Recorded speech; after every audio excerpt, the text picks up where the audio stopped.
Welcome to this week's edition of Good Books Radio. Audiobooks.com is the chief underwriter for Good Books Radio, which is produced by UTRGV Media Services for Rio Grande Valley Public Radio. And now, here's your host, Dr. W.F. Strong. Welcome, ladies and gentlemen, to this week's edition of Good Books Radio. I'm your host, Dr. W.F. Strong, and we have a great book today, A Field Guide to Lies. Before I get to A Field Guide to Lies, I'd like to thank our underwriter, audiobooks.com, where your first book is free. Check them out. This book, A Field Guide to Lies, is by Daniel J. Levitin. Dr. Levitin has written a marvelous book, and I think it makes us all a little wiser, a little smarter. Publishers Weekly says it is a valuable primer on critical thinking that convincingly illustrates the prevalence of misinformation in everyday life. Kirkus Review says valuable tools for anyone willing to evaluate claims and get to the truth of the matter. And Charles Duhigg, author of The Power of Habit, says that it is an essential tool for really understanding the text, the posts, the tweets, the magazines, newspapers, podcasts, op-eds, and interviews and speeches that bombard us every day.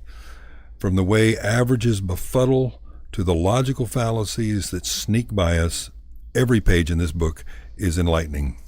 I'm going to begin with this observation that before I came across your book, and as I was reading it, I kept thinking about that famous statement by Moynihan that said, "You are entitled to your opinion, but not to your facts."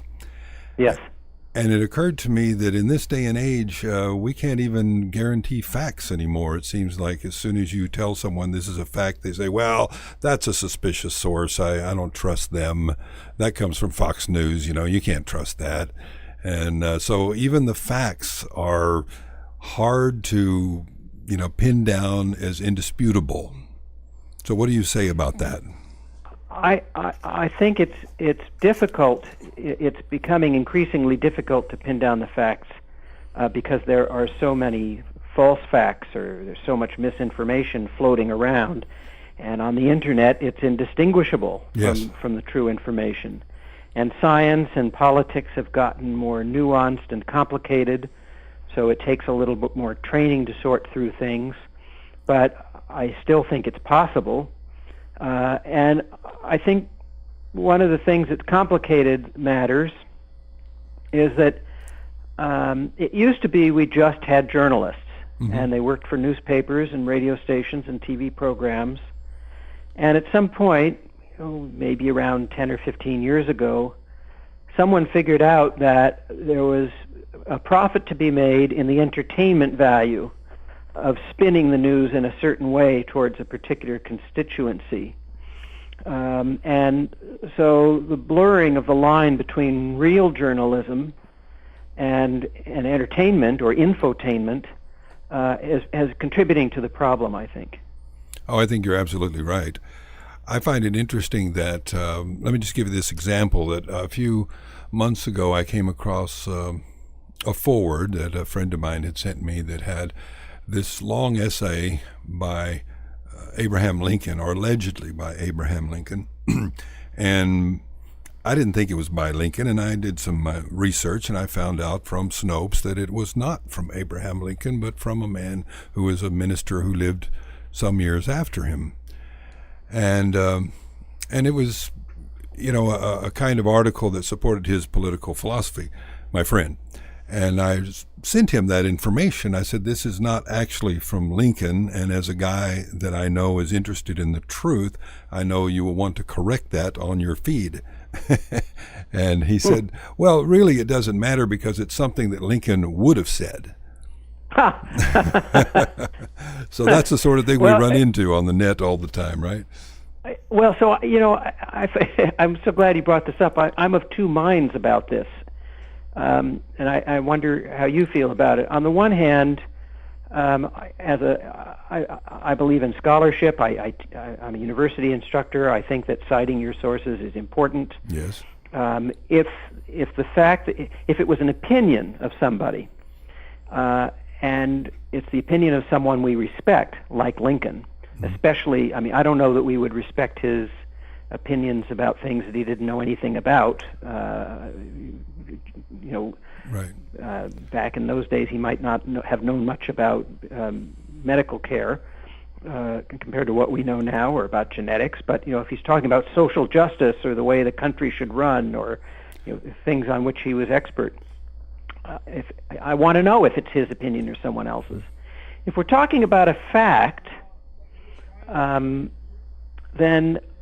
facts are facts, and the truth is the truth, whether it's said by somebody you like or dislike, and it's still the truth if it's said by somebody who lies about a lot of things. Seinfeld, the TV show, had a really funny poke at this when they ran an episode where, if you know the characters, George's mother had her telephone lines, her landlines, crossed with somebody.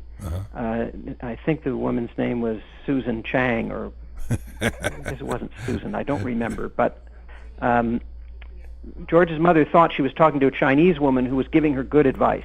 And it turns out the woman whose last name is Chang wasn't Chinese at all, which made George's mother not want to follow the advice anymore. And the woman said, yes, but it's still good advice. What does it matter whether I'm Chinese or not? Well, I think that's an excellent example, because that's what people, they get attached to these false notions, like the one you give in the book, the one you tell us about, Twain's famous statement or quote, which is often attributed to him, that it's not what people know that bothers me, it's what they know that ain't so. And lots of people think that's from Twain. I first saw that in Al Gore's movie, An Inconvenient Truth. Opening up a scene, and attributed to Mark Twain. And then if you saw the movie The Big Short, it's in there as well. Of course, The Big Short is about the financial crisis, which happened because a whole lot of people believed a lot of things that weren't true. And so, I love that movie, by the way. I love that movie. Great movie. And Richard Thaler, the great economist, has a cameo. When I went to publish the book, I wanted to fact-check everything, and so even though I was pretty sure that The Big Short and Al Gore wouldn't get it wrong, I felt that it was my responsibility to readers to actually find the source. And it turned out that it's nowhere in Mark Twain's writings, not even anything close. And as with your story about your friend in Lincoln, it just kind of sounds like something that he'd say. I mean, it's got the word ain't, and believing things that ain't so, it just sounds kind of Twainish. Sounds very Twainian, but yes. he didn't say it. Yes, in fact, we can't find it in anybody's writings, going back that far. Let's go to kind of the heart of the matter here. I think it's a wonderful book, and it really teaches us important things about thinking critically and thinking wisely. And one of the reasons I picked up your book is because it instantly reminded me of Huff's famous work, Lying with Statistics, which I came across. I'm sure you know the date of publication, but I think I ran across it in college, years ago as an undergraduate, and I loved it. There wasn't much to it. It's a very short book, but it certainly was an epiphany in terms of the way statistics can be used, can be tortured to prove anything you want them to prove. And so I picked up your book because I'd read that one, and then I saw in your notes that book had influenced you greatly. Yes, I love that book, and I've read it 5 or 6 times, and I, in fact, wanted to rewrite it. I wanted permission from Norton, who owned the copyright, to update Huff's book with contemporary examples, because he wrote it so long ago. Most of his examples, he's talking about charts and graphs or different distortions by U.S. Steel in the 1930s, or Yes. or he talks about Wendell Willkie. I wanted to bring it into modern times, but they wanted to preserve the integrity of that book, which I think was the right choice. It is a great book, and I recommend it to everyone. But I think you've done that. I think you've done that in your book. You have updated Huff. Well, thank you. It's kind of you to say. It was my aim, and part of what I liked about Huff, and I imagine you did too, is that he's funny. Yes. He takes a very irreverent look at it, and he sort of says, well, if you wanted to fool people, this is what you'd do. And I try to let some of that lightheartedness carry over, because, this doesn't have to be so deadly serious. Well, it reminded me of, I think it's Truman who said that he would love, his greatest wish would be to have a one-handed economist. Yes, because they're always saying, you could do this, but on the other hand... So there's no certainty. Nobody knows what the hell's going on. And I think in Huff's work, he shows how, particularly in economic statistics, there's so much that you can cherry pick to prove anything. Right, and so I think armed with a knowledge of how disreputable people can manipulate the numbers, we're in a better position to detect that when it happens. And it's happening all the time. Sometimes sites like Snopes or PolitiFact will catch it. Sometimes they won't. Mm-hmm. One of the examples I use in the book is a way that Tim Cook distorted Apple sales figures for the iPhone and the iPad. He had to give a speech, and in fact their quarterly report showed that sales had fallen. They were still selling, but the numbers of units sold had gone down. And for a company like Apple, there could be billions of dollars in market value at stake, right? Mm-hmm. Yeah. So the question is, what graph are you going to show? If you show that quarter by quarter, there's a line going up from the lower left of a graph to the upper right, there's a line going up and up and up, and then suddenly the line starts going down because the raw number of sales have fallen, that's a bad message to let out. So Yes. It turns out, conveniently, there's a kind of graph you can draw that kind of hides that, and it's called the cumulative sales graph. If instead of plotting the actual number of units sold, I plot the cumulative number over time, Yes. of course I'm always adding to that number, so the graph always seems to be going up. Nice trick. Yeah, I like that part of your book where you show over and over again how you can do that, how that little trick is very effective. And I'm not trying to pick on Apple, and I'm not trying to pick on Fox News. They're just, these examples are everywhere. Yes, they are, and I think everybody does it. They cherry pick to, make whatever it is that they want to, whatever they're trying to sell, they want to make it look as good and positive as possible. I think. But I look at this as kind of an arms race. So the people who want to deceive us you learn some new trick, and then we have to learn what that trick is so that they can't use it anymore, and then they come up with another trick. But I think we need to know these tricks. We need to know when somebody's trying to put something over on us. Otherwise, we end up making decisions that are not rational and can actually harm us.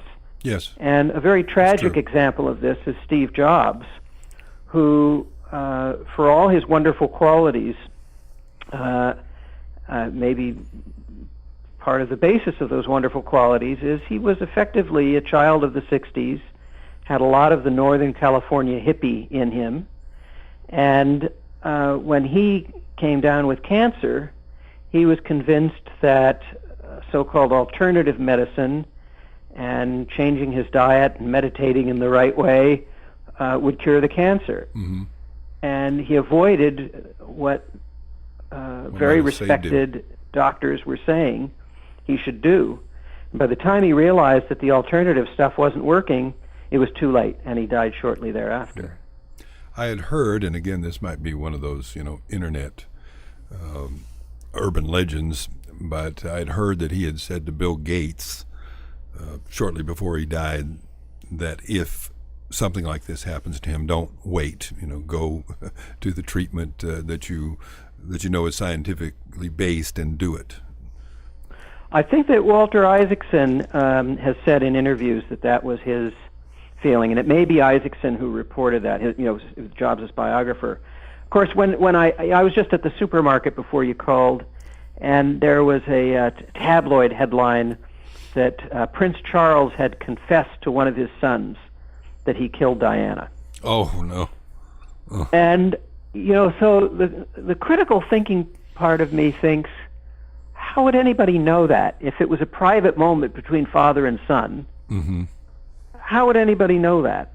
So if it was a private meeting between Bill Gates and Steve Jobs, how do we know what was said? unless one of them told somebody. And indeed, maybe one of them did. It's just it's a question to ask. That's all I'm saying. Well, this is going to take a left turn here, but since you mentioned the supermarket, it reminded me of something that has always troubled me because it fooled me for so long. For a long time, I was buying 2% milk under the belief that it was 98% fat-free.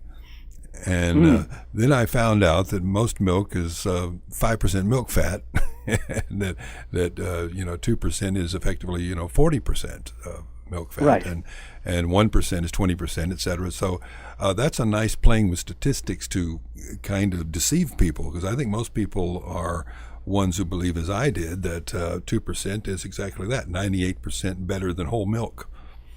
Boy, percentages are so confusing, and we see this with decaffeinated coffee, which advertises that it's 97% caffeine-free. So you're thinking, okay, so I guess it's 3% caffeine, but how much of coffee is, coffee isn't 100% caffeine. Right. There's water and there's oils and other things in it. So it turns out that decaffeinated coffee has about a third as much caffeine as regular coffee, so not 3% as much. Just like my milk example, right? Yeah, I mentioned it because it parallels your milk example. People get flummoxed by percentages, and I try to go through in just a very short 2 or 3 paragraphs how to think about percentages so you don't get tricked. That's one of the questions that I think people should ask. If somebody says that it's 2%, don't assume that the 98% is a particular thing. It might be a whole bunch of other things. Yeah, good point. I was just thinking of Ellen DeGeneres. I heard her talking the other day about, she was making a joke, of course. She said that only 20% of people are really good at math, and she said, so I guess that puts me in the 90% that are bad at it. Right.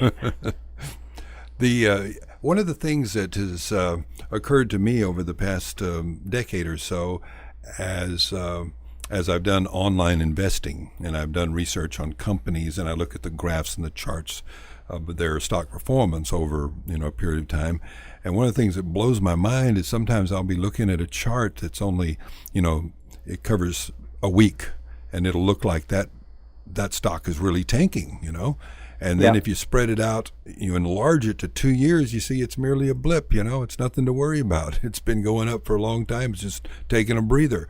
And so you can see how people can manipulate those charts to make people think all kinds of different things. And this is one of the things that I try to counsel people in the Field Guide to Lies to be wary of. When you're looking at a graph, take a minute. Sure, the picture is what's making the impression on you. Is the line going up or down? Is it steady, or it doesn't have a whole lot of undulations? If it's a pie chart, who's got the biggest slice, or which company has the biggest market share, whatever it is. But take a minute to really ask, am I looking at what I should be looking at? Is this the right view? If I'm trying to decide whether to invest in something, unless I'm a person who's devoting my life to trading and buying and selling every 30 seconds, I'm probably more interested in what something's going to do over the long term than over the last few days. Well, let's talk about the major errors that people make in the way that they think about not only data, but just truthfulness. What are some of the major errors that are common in everyday people? Well, I think one of the biggest ones is belief perseverance. That is, once we come to a belief, however we come to it, it's very hard to get us to change our minds. This is just a human foible. And so the evidence that caused us to come to that belief can be shown to be completely false, and yet we find ourselves still clinging to the belief. That's something we need to overcome, and we need to work at it. And it's an important one. Yeah, that is very hard one. Yeah, and it's playing out perniciously, I think, in the current election, more than in any other presidential election, because I think that I'm curious to know your perspective, but it seems to me that a substantial number of Americans decided quite a long time ago which candidate they supported for president. Mm-hmm. And that's the belief that they're holding, and they're not willing to entertain any new information that might cause them to change their minds. Well, that's kind of the classic formula for dealing with dissonance, isn't it? That to avoid any sort of cognitive dissonance, I will find the positive information that supports my decision, and I'll avoid the negative that faults it. And that's what's happening on both sides. I agree with you, and I think there's great value in humility here, which is to recognize that we might have made a mistake. We might have made an error in judgment, mm-hmm. and new information can cause us to revise that judgment. But this is the problem I worry about, is that people are siloed on the internet. They get exposure only to the things they already believe in, and they get exposure to the trashing of opinions that might be different from theirs before they even hear it. And so the critical thought process that might have existed before is rather weighed down by these silos that we live in. So if all I do is go to conservative websites for my news, and conservative, and I listen to Limbaugh and I listen to Fox News, and conversely the other way, if all I do is listen to liberal sources and get my news from Huffington Post and these kind of sites that are known for liberalism, and I don't expose myself to the other point of view, then it's hard for me to act wisely. Right. And I think we need to distinguish between bona fide journalism and infotainment, where people who have an agenda are deliberately keeping the other side from you because it's entertaining to hear them go off. Mm-hmm. But don't mistake the entertainment for the news. Yes. Well, here's another one that I always find amusing. I refer to it as my cousin Chewy syndrome. Because you will cite evidence to people. You'll say, well, one thing we know for sure is seatbelts save lives. And, you should always wear your seatbelt because odds are in your favor that it will save your life one day if you're ever in an accident. And then someone will say, but my cousin Chewy, he was thrown clear of an accident because he wasn't wearing his seatbelt and it saved his life. And so there you go. And, there you go means, so all that evidence you have is wrong because of my one case study. And this is a failure of proper critical thinking. We don't really know a whole lot of things for sure, mm-hmm. but certainly in science we don't. Yes. But we look at likelihoods and we look at probabilities. Exactly. And so, one in a rare case, you're better off not wearing a seatbelt, but you don't know that that's the kind of accident you're going to be in ahead of time. Yeah. After 9/11, a bunch of people stopped taking airplanes in that fall of 2001, yes. and took to the freeways, which are more dangerous. Yes. Driving is a much more dangerous mode of transportation than air travel. And the death rates from highway accidents rose precipitously. People misjudged the risk there, and as you know, there were no other terrorist attacks on airplanes in that fall. But a lot of people died needlessly because they avoided air travel. Yeah, I think the stats are that even in normal times, you're more likely to get killed on the way to the airport than on the plane. It's absolutely true. Have you can say, oh well, my cousin died in a plane crash, yes. But it was an unlikely event. And unlikely events do happen. It's just that they're more unlikely. Well, when I'm talking to students about these issues, these statistical anomalies, I always say, well, just, remember the movie, may the odds always be in your favor. So, yes. Just... and the evens. And then, I said, you've got, like here's an example. You will say to people, if you go to college, odds are that you'll make $1 million more in your lifetime than you will make if you don't go. And then someone will say, but my cousin Chewy was a plumber and he's a millionaire. And he didn't go to college. I'll say, yes, that's true. And so he's the outlier. He's the exception. But the odds are in your favor if you do go. So, but over and over again, you run into that, that the odds are people take the one case anecdote and they use it to invalidate all other substantial evidence. Yeah, and it's just a failure of training. You know, students, I think, starting at age 12 need to be trained to think this way. You and I have had it. That's what graduate school is about. We've had the training. Journalists get the training. Lawyers get it. But I think the rest of us all need it, and it's not something that's that difficult to convey. As you pointed out, Huff conveyed a lot of this back in the 1940s and 50s. We just need to be prodded a bit to take it upon ourselves to be a little more deliberate in our thinking. But I think we also have to constantly push ourselves to make sure we look at the other side of the equation all the time. It's comfortable to stay where we are and not challenge ourselves. And I think of the great essay, "The Opposition is Indispensable," that without the opposition, we are not as wise as we would be otherwise. We need to hear the opposition. And so I'm very much against people who always want to silence the opposition. I think we need to hear what they have to say. I am too, of that view. And you know, the internet might have been able to help us here, because the promise of it was that we could be exposed to views we wouldn't otherwise be exposed to. Unpopular views or cutting edge or fringe views. But now if we're troubled, we just block them, you know. If it's if they trouble us, Google we block blocks them effectively. Yeah. I don't know if this is widely known, but Google keeps track of your IP address every time you do a search. Mm-hmm. And it knows who you are, and it knows what you click on.